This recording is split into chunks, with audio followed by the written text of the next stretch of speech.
You already know what it is. It's your boy Laid Back with another reaction, another review, another episode. Hey, Jordan Peterson, you up to bat. Bah! Tell me I ain't the fucking go. It's your boy Laid Back. Welcome back to my channel. Hey, two things we gotta do. You gotta hit that subscribe button. I'm drinking this water. You already know what it is, man. Focus on you in 2022. Focus on you in 2022. Back with another reaction. We got my man, you know what I'm saying, my guy Jordan Peterson. I definitely tap into him with a whole lot of the motivational stuff that he be talking about, but I also wanted to tap into, you know, a little bit more what he thinks and how he feels about life and different things in the world. So we back with another one. We got Jordan Peterson calmly dismantles feminism in front of two feminists. Now I need y'all to drop y'all comments below and let me know what y'all think about what Jordan Peterson is saying and what's your views on this whole thing. I haven't watched it yet, so we about to get into it. But let's go ahead and get it. Fire Squad, what's poppin'? Let's get it. Jordan Peterson calmly dismantles feminism in front of two feminists. One of our guests of the day, the other one today, is a man you may recognise, or maybe you don't. Jordan Peterson has achieved that rare feat, becoming a global superstar academic. So how did he become so well known? He first came to national prominence in Canada in 2016 in a debate about new laws on gender identity. Bill C-16 made it an offence to refuse to call someone by their chosen gender pronoun. Jordan Peterson argued that this would infringe free speech, while some supporters of the bill said he was advocating prejudice. From there, his YouTube star took off, and he has now over 1 million subscribers. And his videos, where he talks everything from identity politics, which we've touched on, to the Bible, to Disney movies, have been viewed over 150 million times. Gosh, that's about the same number of viewers we have on this programme. Last year, he supported ex-Google employee James Damore, who had been fired for suggesting men and women have different interests due to biological differences. And his latest book, 12 Rules for Life, has taken him on a global tour promoting his ideas, and just this week he sold out the 1,000-seater Emmanuel Centre around the corner here in Westminster. So Jordan, you've done endless interviews. You've been publicising your book, and they've generated plenty of heated debate. No, I actually sold out the Apollo. It had 5,000 seats. All right, stop boasting. Whoa, he said, let me go ahead and, you know, you see the 1,000-seater. But you ain't see that 5K. Talk your shit, boy. Book, and they've generated plenty of heated debate. No, I actually sold out the Apollo. It had 5,000 seats. All right, stop boasting. Do you think, though, because of the heat that has been generated, that your views have been misrepresented at times? Oh, definitely, but that's, you know, that's part and parcel of the process. I did take a very forceful stance, let's say, against some of the excesses of the radical left-wingers, and it's in their best interest to paint me as somehow a figure of the extreme right, because then I don't have to be contended with. But, I mean, it's easy for people's views to be oversimplified in a very large public debate. I mean, in terms of some of the issues, I mean, you say you've been painted as an extreme right-winger. No, some people have tried that. Not very successfully, but they've tried it. And you came to prominence in part over your opposition to this law that we just talked about in Canada, proposing the use of preferred pronouns for transgender. Yo, man, I like Jordan, man. I like him, man. I like the dude, man. I like him, man. People. Just for clarity. Mandating them. Yeah. Right. Saying that you should do it. No, but, that you had to do it. Right, you had to do it by law, but just for clarity. He's like, yo, if you're going to talk about me, make sure you get my shit right. You up here. I feel him. If you're going to say I said something, make sure you say I said what I said. Don't. Let's go. Transgender people. Just for clarity. Mandating them. Yeah. Right. Saying that you should do it. No, but, that you had to do it. Right, you had to do it by law. But just for clarity, do you think a trans woman is a real woman? I don't really like the way those questions are formulated. You know, I don't know what that means. What do you mean a real woman? Well, I'm asking you, in your mind, you know, it depends what you think a real woman is, but do you think a trans woman is a woman? Man, in the comments, man, what is a real woman in your mind? Because she said it's all about what's in your mind. So let's ask that to the people. I'm gonna go through and read some of the comments, you know, as y'all, you know, make them. But in your mind, what is a real woman? In your mind, you know, it depends what you think a real woman is, but do you think a trans woman is a woman? No. Why not? Because I think that women are capable, generally speaking, of having babies, and they have female genitalia, and they have an XX chromosome, and I think the biological markers are relevant. It doesn't necessarily mean that I don't think that people should be treated with respect and dignity if they happen not to fit easily into a gender category. I respect That's a that. different issue. Right. But it's a matter of definition. I respect and I that. actually think it's a foolish argument in some sense, because what do you mean by real? Well, I mean, you've just clarified that, though. You don't think that a trans woman is a woman. And do you think that that is what is behind or explains your opposition to this idea of a law mandating you to use a preferred pronoun, is because you don't actually believe that that's the truth, that a trans woman is a woman and therefore you can't use that pronoun? No, that's not my argument at Really? all. Yeah, really. My argument is that the No, I know what government your shouldn't argument compel is. voluntary speech. No, Hold but on, man. Let him say what he got to say, man. You know what I mean? Because she thinks she got him figured out. He like, nah, that's not really where I'm going. She like, no, really. a woman is a woman and therefore you can't use that pronoun? No, that's not my argument at Really? all. Really? Yeah, really. My argument is that the I know what government your shouldn't argument compel is. voluntary speech. No, but I know what your argument is, and No, you've but made that's it very really clearly. it. No, but that's exactly it. There's but the no behind. motivation There's no behind it. motivation behind it. But you don't. Oh, here we go. Now she gonna tell him what she thinks he means behind his statement. When he right here, you can just ask him, you know what I'm saying, what he means when he says that. It's because you don't actually believe that that's the truth, that a trans woman is a woman and therefore you can't use that pronoun. No, that's not my argument at Really? all. Yeah, really. My argument is that the I know what government your shouldn't argument compel is. voluntary speech. No, but I know what your argument is, and No, you've but made that's it very really clearly. it. No, but that's exactly it. There's but the no behind. motivation There's behind no motivation it. behind it. But you don't believe I a wouldn't trans put woman is a woman. everything on my online in my life to take the stance I did unless I had thought that through very deeply. And I've thought it through very deeply. There aren't hidden motivations that have to do with some arbitrary prejudice against trans people. Okay. It's pure and simply this. There's never been a time in English common law history where the government compelled speech, and the Canadian government dared to do that. And that was unacceptable. And they masked it with this show of compassion for the oppressed, and I don't buy it. Right, but you would, as I think you said, at an individual level, if somebody asked you, if somebody asked you to use a particular pronoun, you would do so. Well, I have. You have, Yes. right? Fine. Yes. Let's talk about feminism. Are you a feminist? Yeah, she just brushed my man off. All right, fine. Let's get to this shit. If somebody asked you to use a particular pronoun, you would do so. Well, I have. You have, Yes. right? Fine. Yes. Let's talk about feminism. Are you a feminist? No, not as it's currently defined, certainly not. No. Well, in any other definition? Well, I think that anybody who doesn't think that the competitive landscape should be opened up for equality of opportunity is not thinking.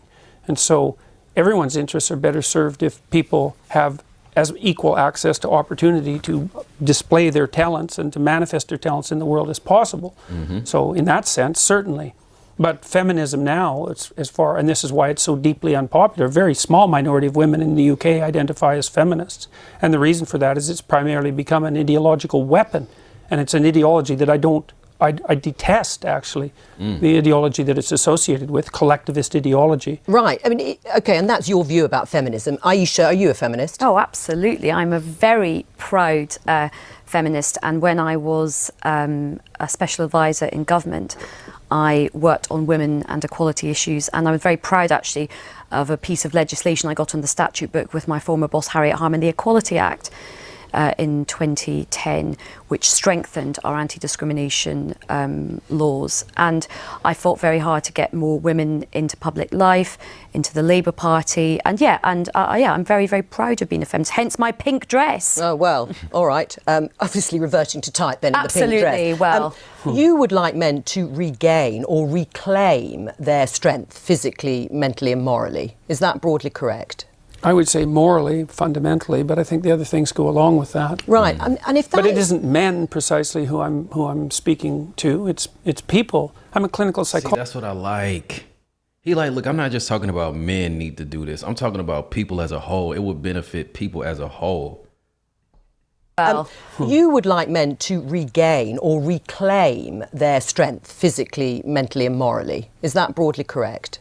I would say morally, fundamentally, but I think the other things go along with that. Right, and if that But it isn't men precisely who I'm speaking to. It's people. Right. I'm a clinical psychologist. I'm actually interested in individuals, and I'm interested in their fortification against tragedy. You know, every time I do an interview, the interview is always political. It's always political. Well, and the clue is in the title of this programme. We are the Daily Politics. No, fair enough. No, look, fair enough. And I'm not casting aspersions at this programme, but the fundamental news that's important about what I'm doing isn't the political element. And the people who talk to me don't talk politically. They say they've watched my lectures. But part and of that it is that I think for a lot of people the kind of personal does become the political. Or the political becomes the personal. Yeah, and I think in terms of in this situation, a lot of people are wrong, because primarily what's happening is people are watching my lectures, and as a consequence, their lives are improving dramatically. Oh, I'm sure they are. I'm sure people are have had a huge conversion after, and they're much happier once they've been. It's not a conversion. But it's what I would like to do is kind of almost. Yo, why they diminishing my man like that? Why they just talking over him and diminishing like what he done for people? That's fucked up, yo. I don't like that, yo. I'm sure they are. I'm sure people are have had a huge conversion after, and they're much happier once they've been. It's not a conversion. But what I would like to do is kind of almost. I think at the moment the discussion about feminism is very divisive, and sometimes it can sort of be like, okay, men have to lose and women have to gain. Actually, everybody has a lot to gain by greater equality. Now, whether you get the equality of outcome that you want, I think only time will tell. But certainly, equality of opportunity is very important. And actually, we can agree on that. And a lot of men would bet. You can't go over this. This man just agreed with you. You know what I'm saying? Like, he's letting you know, like, look, I'm not here to fight or nothing like that. I'm just here to make my stance on what I thought in regards to the bill that came through about speech. But in what you saying, I agree with what you're saying about equality and all that. Benefit from that. So I think a lot of men are having a lot of crises at the moment in terms of mental health, suicide issues, their own sense of identity, because I think some of the stereotypes put on men are quite limiting for them as well. I think they make men quite unhappy as well. The devil's in the details with regards to equality, because I'm an advocate of equality of opportunity. But and outcomes. Outcomes, that's an appalling doctrine. Why? All right. Well, because you have to produce an unbelievably potent bureaucracy to make the ever greater and ever finer distinctions that are necessary to enforce equality of outcome. How many group differences are you going to equalize across? Is it just gender and sex? How many genders? No, so gender and ethnicity? How many genders? I think how many ethnicities? How many races? We'll let Aisha answer. I think what people are trying to do with this, and certainly as somebody who has sought to sort of do this myself, I think you set yourself ambitions for what you would like to see, and then you try and remove as many of the structural barriers and obstacles. So you try and create that fair crack of the whip and that equality of opportunity to see where you get to with the outcomes. That's now, fine. We are in very early stages. It's only 100 years since women got the vote in this country. We have had a long established patriarchal society and set up for a long time in the world, in this country. So I think we have a long way to go to see where it plays out. There is no country in the world where we really do have gender equality properly yet, in terms of real decision making and real some of the power. Scandinavian countries maybe, but they're still not quite there, and I think you've spoken a lot about this. There's still a way to go in Scandinavia. Things are not perfect in Scandinavia. I haven't spoken about that specifically. I've spoken about. You spoke about the right stuff yesterday. You talked about the Scandinavian. Well, I've spoken about the fact that, see, one of the things that's happened in the analysis of the differences between men and women is that the social constructionist claim is that the differences are socially constructed, right? Is that it's a consequence of environment that men and women differ. But what the scientific literature indicates is that as cultures become more egalitarian, like they have in Scandinavia, the differences between men and women actually increase rather than decreasing, which is a direct repost to the social constructionist view. So they just deny all that. The biggest differences in the world in interest and temperament are between Scandinavian men and women. It's exactly the opposite of what everyone predicted. Can I just pick up on one thing you said a little earlier in the interview, which you said it's the moral guidance that you are focused on. You think that is particularly important. How do you square that with the behaviour of perhaps arguably, a prominent alpha male president of the United States, Donald Trump, when his behaviour, I mean, he is accused of having an affair with a porn star when his wife was pregnant. How does that fit with morally reclaiming? Well, I would say that was rather clearly immoral. Right. Yeah, but you would still, not to be a target for emulation. But you still would have voted for him. Can he talk? Can my man talk, though? I would say that was rather clearly immoral. Right. Yeah, but you would still, not to be a target for emulation. But you still would have voted for him over Hillary Clinton as an identity politics. I mean, it's just how none do of that you was on the table, and I said I might have voted for him on a whim. That's all. But you also did say you started out feeling quite close to Hillary Clinton. Can I just come on the very quickly, because we've got to move on. In a way, I don't care what Trump does in terms of his private life, but what I don't have is him stopping or potentially stopping other women having agency over their reproductive rights, and lots of men taking those decisions. It's all about where the moral outrage lies, and what's more morally outrageous in people's eyes. Is it his behaviour or the identity politics for you? Anyway, we'll have to discuss this another time. All right, so that was Jordan Peterson calmly dismantles feminism in front of two feminists. Very heated at times. They was definitely stepping on his words here and there. You know what I mean? Not here and there, most of the interview. And I think they was overlooking the fact that he was agreeing a lot with them when it came to the equality and to, you know, having a fair shot at things. You know what I'm saying? Like, he wasn't fighting that at all. But I think they had, like, even she was like, I know the motive behind why you didn't like this bill. He was like, nah, just because I was talking about speech. That's never happened before in history for, you know.